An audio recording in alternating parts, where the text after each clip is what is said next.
মেহনত করে গেছেন মুজাহিদ তরিকাতের লাইনে। এই কথাই তিনি বলতেন যে আমি আল্লাহর রাজি খুশির জন্য বলতেছি, যারা চরমনায় আসার পরে ঠিক মতো পর্দা করতে পারে না, ইসলামের হুকুম মতো চলতে পারে না, তারা চরমনায় এসে কোনো লাভ নাই।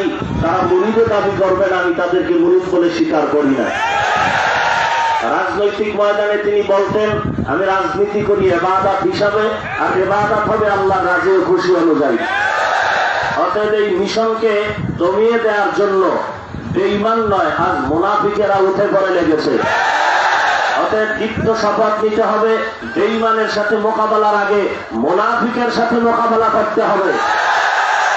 সেই ক্ষেত্রে আমাদের সর্বশক্তি দিয়ে দুহাত উঁচু করে এই চরমনায়ের হকের পতাকা উড্ডীন করার জন্য সামনে এগিয়ে যেতে হবে। আমি প্রস্তুত, আপনারা প্রস্তুত আছেন কিনা? যদি মুনাফিকদের মোকাবেলায় কোনো এক সময় হাত না থাকে, দীপ্ত শপথ নিতে হবে আমরা পা দিয়ে হলেও আমরা এই পতাকা ধরে সামনের দিকে এগিয়ে যাব।